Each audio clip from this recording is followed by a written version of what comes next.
फरहान अली, महानगर अध्यक्ष अपना दल है। किस मामले में आए हैं? कानपुर से हमारे जिला अध्यक्ष जी ने जैसे कि बताया कि नगर आयुक्त महोदय द्वारा हमारे कार्यकर्ता का उत्पीड़न किया जा रहा है, वैध दीवार को तोड़ने का कोशिश की और उनके साथ बदतमीजी करी। जो सचमुच में अवैध काम हो रहे हैं, सहारनपुर के चारों तरफ अवैध कॉलोनियां कट रही, उनकी तरफ तो नगर आयुक्त महोदय ध्यान नहीं दे रहे। उनकी एक दीवार तोड़ के कह देते हैं हमने फला कॉलोनी ध्वस्त कर दी है, बड़े अधिकारियों को गुमराह कर रहे हैं। और नगर आयुक्त महोदय 2-2 चार्ज संभालने के लायक नहीं है, उनका यहाँ से स्थानांतरण होना चाहिए। न सही तरीके से वो देख पा रहे हैं, एसडीए देख पा रहे हैं, न नगर निगम देख पा रहे हैं। बहुत गंदगी का बुरा हाल है।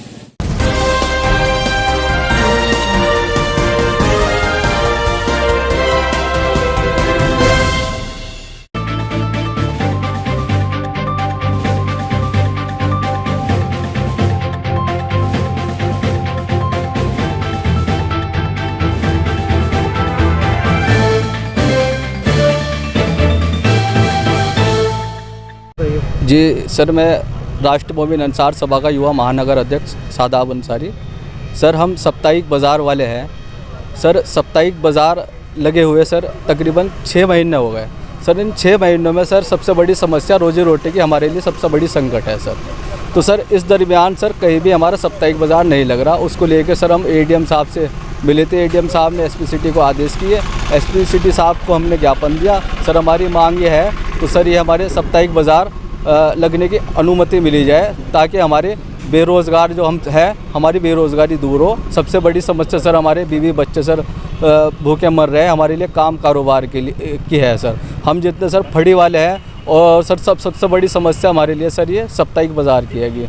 हम सर मांग करना चाहते हैं कि हमारी समस्या का जल्दी जल्दी निस्तारण हो, हमारे बारे में सोचा जाए। और एक सर हमें जो है ये नगर निगम द्वारा दिया गया एक कार्ड रिन्यू होया हुआ है, लेकिन नगर निगम के स्तर से भी हमारे लिए कुछ सोचा नहीं जा रहा है, ना हमारे लिए कोई वेल्डिंग जोन की तैयारी हो रही है। सर, हम चाहते हैं हमारे लिए वेल्डिंग जोन की भी मांग होनी चाहिए, जिससे हमारा काम कारोबार हम छोटे व्यापारी कर सके। आपको क्या आश्वासन दिया? फिलहाल आश्वासन की बात तो एसपी सिटी साहब ने लेकर रख ली और कहा कि इंशाल्लाह इस पर गौर किया जाएगा आपकी बात पर।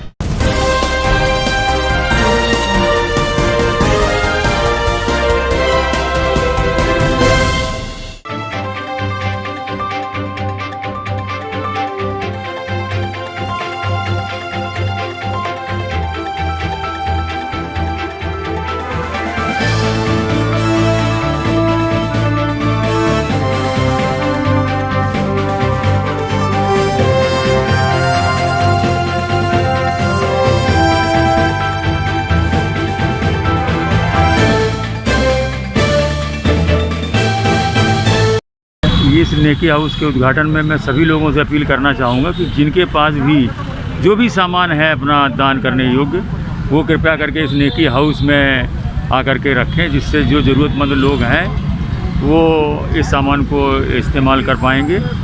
तो मैं अपने मेयर साहब का और सभी लोगों का, एक नया कंसेप्ट है, नई चीज़ है, होती रही है, बहुत पहले भी होती रही है, लेकिन इसको हम लोगों ने एक नया रूप देने का कोशिश की है कि लोग सम्मान के साथ जो भी में कितने नेकी हाउस बनेंगे हो? ये करीब हम लोगों की योजना 10 करीब हम लोग ये बनाएंगे। और सभी जो भी कोई गरीब व्यक्ति है, कोई बिना वस्त्र के ना रहने पाए, किसी को अगर यहाँ पर हम लोगों ने सभी से अपील की है कि भोजन भी दान कर सकते हैं, यहाँ आकर के वस्त्र दान भी कर सकते हैं, पुस्तक दान भी कर सकते हैं, चप्पल जूते जो भी हैं उनके जो यूज़ नहीं करते हैं घरों में, उनके इकट्ठा है सामान, वो सब आकर के यहाँ रख सकते हैं। जिस व्यक्ति को भी ज़रूरत होगी वो यहाँ से ले जा सकता है। एक नई शुरुआत है और मैं सभी लोगों से अपील करना चाहूँगा सहारनपुर के नगरवासियों से कि वो आकर के अपना जो भी सामान है वो यहाँ पर आकर के रख सकते हैं। यहाँ आप लोगों को कोई आदमी मौजूद रहेगा? हाँ, बिल्कुल। हम लोगों के यहाँ सब सफाई कर्मचारी बराबर पूरे रहेंगे, देखरेख रहेगी, आते जाते लोग सब लोग पूरा देखभाल करेंगे।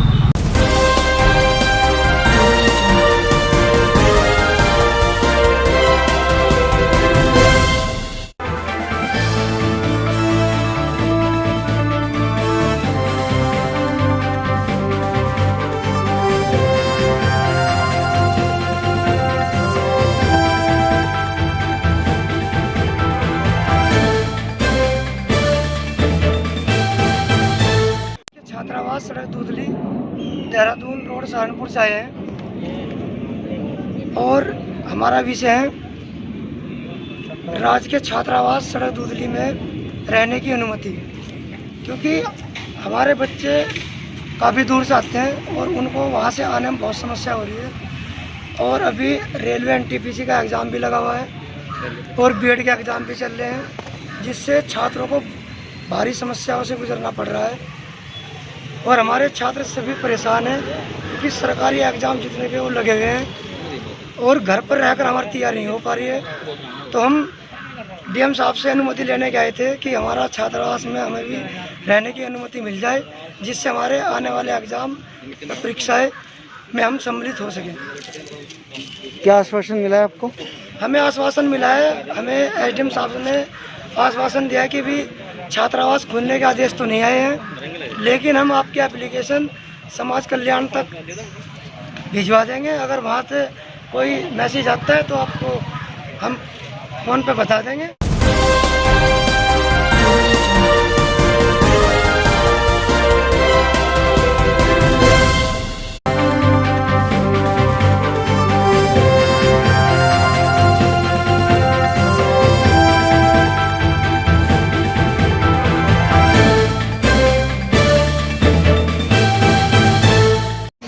साथियों, कोरोना तो आया एक महामारी के रूप में, लेकिन सरकार और अधिकारियों ने इसे अपनी कमाई का रास्ता बनाने का काम कर लिया है। आज हमारे महिलाओं को तो सिर्फ घरों में काम करने के लिए होती है। गरीब महिलाएं हैं जो घर घर अपनी मेहनत करके अपना घर चलाने का काम कर रही हैं, उन्हें अपने घर से निकलकर बिजली घर तक आना पड़ा। उसका कारण है जितने नए स्मार्ट मीटर लगे थे उनमें अत्यधिक बिल आने का काम हो रहा है। लगातार बिजली के रेट बढ़ाने का सरकार काम कर रही है और अगर ये लोग अपनी बात कहने का काम करते तो कुछ सुनवाई करने के लिए अधिकारी मौजूद नहीं मिलते हैं तो उनसे ढंग से बातचीत नहीं की जाती है। हमारा मानना है 2 चीज़ों पर लगाम लगनी चाहिए। एक तो स्मार्ट मीटर में क्या दिक्कत है उसके बारे में, और दूसरा सुबह एक बिजली विभाग की टीम मोहल्लों में जाने का काम करती है।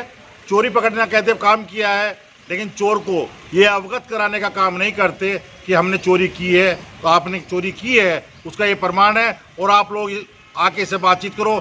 जब उनके बिलों में जुड़कर आने का काम होता है तब उन्हें पता चलता है कि हमारे यहाँ चोरी हम कर रहे थे। अगले को नहीं पता चोरी है, क्योंकि अगर बिजली अधिकारी जही लाइनमैन से अगर बदतमीजी होगी या उनसे कहा सुनी होगी तो उन्हीं के कहने पर उनकी FIR दर्ज हो जाती है और उन्हें जानकारी नहीं होती गुनाह मैंने किया है। साफ तौर पर अधिकारी को 2 बात साफ करनी पड़ेंगी। स्मार्ट मीटर में इतना बिल आने का कारण क्या है जब कंज्यूम कम हो रहा है। दूसरा, अगर हमारे यहाँ बिजली चोरी पाई जाती है तो हमें उसका एक नोटिस तुरंत दिया जाए उसी टाइम और हमारे इस पर साइन कराने का काम किया जाए।